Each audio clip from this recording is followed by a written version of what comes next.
ఒకటి మంచి ఏమంటారు గుడ్ గ్రాఫిక్స్ తోటి ఏఐ తోటి చేసినటువంటి ఒక ఈ ఆర్యులు ఎట్లా మన దేశంలోకి వచ్చిండ్రు, ఎట్లా అంటే ఏమంటారు మనని ఎట్లా బానిసలుగా చేసిండ్రు మన మైండ్ సెట్ని ఎట్లా అంటే దే ప్లేడ్ విత్ ఏమంటారు మన ఆలోచన విధానాన్నే పూర్తిగా మన యొక్క సాంప్రదాయాలు యొక్క ఇది మన ఈ దేవుడు అంటే రూట్ కాజ్ నుంచి అంటే రూట్స్ నుంచి మూలాల నుంచి అంటే మనం చేసే ప్రతి పనిలో కల్చర్లో ప్రతి దాంట్లో ఎట్లా ఒక సిస్టమేటిక్ గా మన యొక్క అస్తిత్వాన్ని లేకుండా చేశారు. ఇక్కడ మూలవాసులు ఎవరైతే ఎలా బతికినరో దానికి కంప్లీట్ గా ఏమంటారు ఎట్లా ఒక సిస్టమేటిక్ గా వాళ్ళు వచ్చింది. ఇప్పుడు బ్రిటిష్ వాళ్ళు వచ్చింది 3000 మందే వాళ్ళ సైనికులు, కానీ 200 ఏండ్లు మనని లక్షల ఏమంటారు ఏనుగులు, ఓకే, గుర్రాలు, లేకపోతే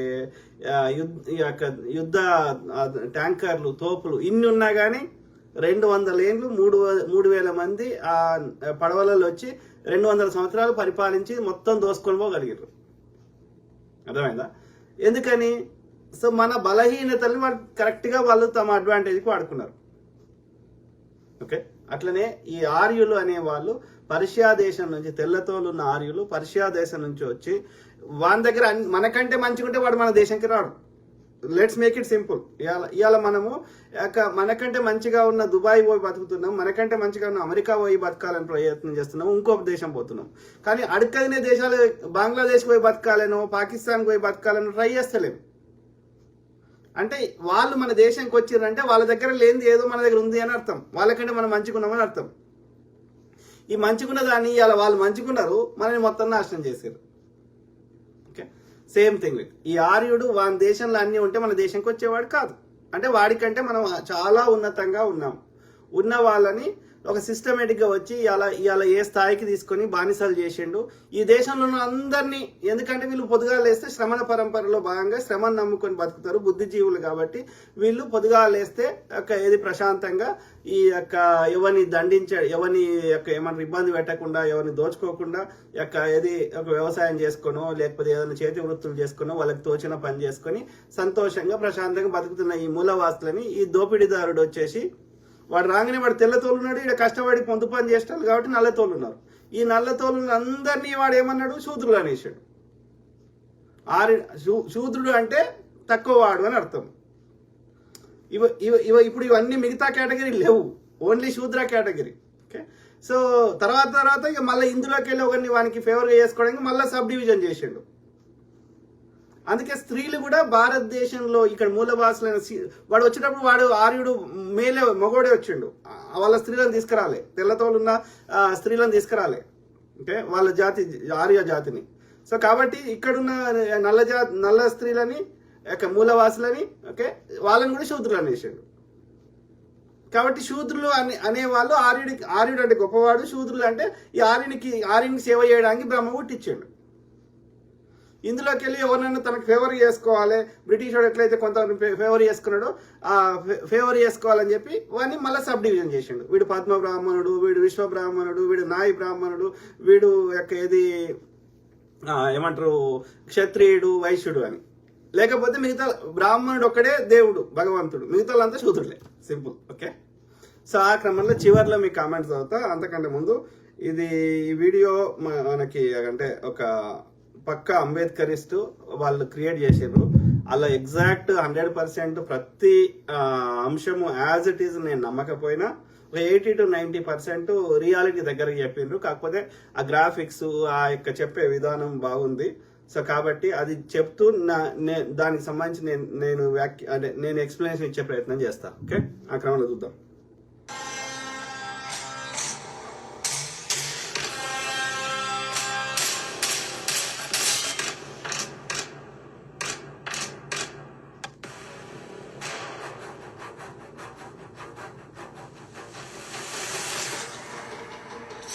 శ్యామ్ బ్రదర్ ఆయనది చల్లూరి మల్లేష్ అంటున్నావు కదా, ఆయనది పూర్తిగా తెలుసుకున్నాక అది కేవలం కులం పేరు మీద అయిందా లేకపోతే అక్కడ ఏమైంది అనేది అన్ని ఆ స్థానికులు ఏమంటున్నారు, అక్కడ ఉండే గ్రామ ప్రాంతాల్లో ఉన్నోళ్ళు లేకపోతే అక్కడ అన్ని sides of the story plus పోలీసులు ఏమంటున్నారు అన్ని తెలుసుకున్నాక దాన్ని ప్రాపర్గా అది ఎక్కడ లోపం ఉంటే ఎవరైనా ఏ కులం వాడైనా తప్పు చేస్తే కఠినంగా చర్యలు తీసుకోవాలి. తెలంగాణలో ఆంధ్రప్రదేశ్ ఏపీ లాగా లేకపోతే యూపీ లాగా ఏది బీజేపీ పాలిత రాష్ట్రాల్లాగా లేకపోతే బీజేపీ పాట పాడుతున్నటువంటి మద్దతు ఇస్తున్న దోపిడీదారి పెట్టుబడిదారి మనువాద పార్టీలు ఎక్కడున్నా సో అట్లా అక్కడ ఏది ఏమంటారు అరాచకము ఒక లా అండ్ ఆర్డర్ లేనటువంటి రాజ్యంగా తెలంగాణని చేసుకోవడం జరగదు. ఓకే, అది ఏ ఇన్సిడెంట్ అయినా ఏ కులం వాడి చేసినా కఠినమైన శిక్షలు వేయమని కొట్లాడదాం. ఓకే, కాకపోతే దాని గురించి పూర్తిగా సమాచారం అన్ని సైడ్స్ నుంచి తెలుసుకున్నాక పోలీసుల వర్షన్ కూడా విన్నాక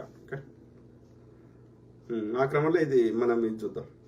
లాస్ట్ మీ కామెంట్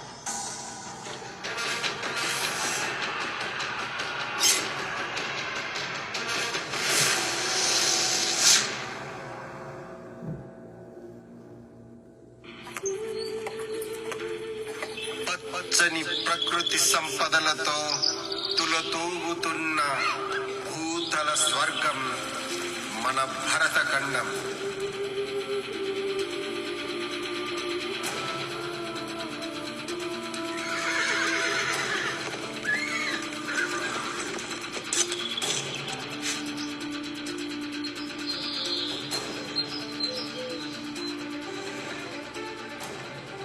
మానవీయ విలువలు గల మాతృస్వామ్య వ్యవస్థను చూసి ఆశ్చర్యపోయాడు ఆర్యుడు.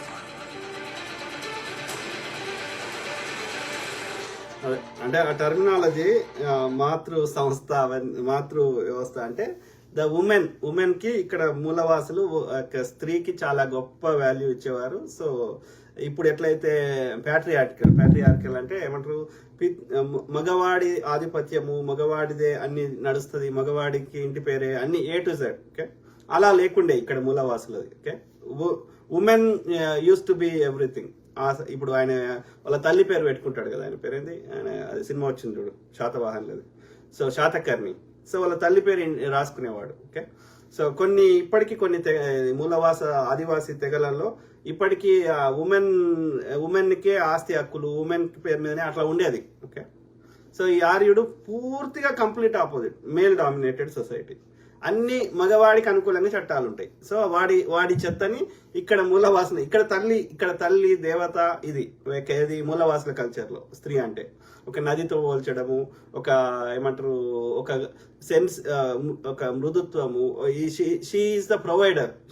షీ అంటే ఒక కొత్త జీవికి జన్మనిస్తుంది, నర్చరింగ్, ఇట్లా అంటే ఒక తల్లికి రూపంగా చూసేవారు. ఒక అంటే అన్ని ప్రొవైడ్ చేసే ఒక ఏమంటారు షీ ఈజ్ ద ప్రొవైడర్ అంటే అన్నిటినీ సృష్టిస్తుంది, లేకపోతే కేర్ చేస్తుంది, ఇస్తుంది, అన్నిటినీ ఏమంటారు సృష్టి నడిపించడంలో ఆమె పాత్ర కీలకం, జగన్మాత, ఈ టైపు ఇక్కడ మూలవాసులు. అందుకే మూలవాసులు ఎక్కువ దేవతలు ఎల్లమ్మ, పోషమ్మ, మైసమ్మ, మహిళలే ఎక్కువ ఉంటారు. మీరు చూడండి, సమ్మక్క, సరళమ్మ. అంటే ఇక్కడ మూలవాసులు మహిళకి చాలా ప్రాధాన్యం ఇచ్చే సొసైటీ. కానీ ఈ ఆర్యుడి కల్చర్లో అది లేదు. స్త్రీ అంటే బొమ్మ, రంభ, ఊర్వశి, మేనక, బట్టలు లేకుండా నాట్యం చేయాలి, ఎవడి కోరిక వస్తే వానికి తీర్చాలి.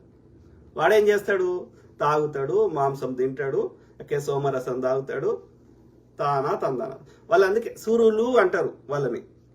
సురులు అంటే సురాపానం తాగిర్రు.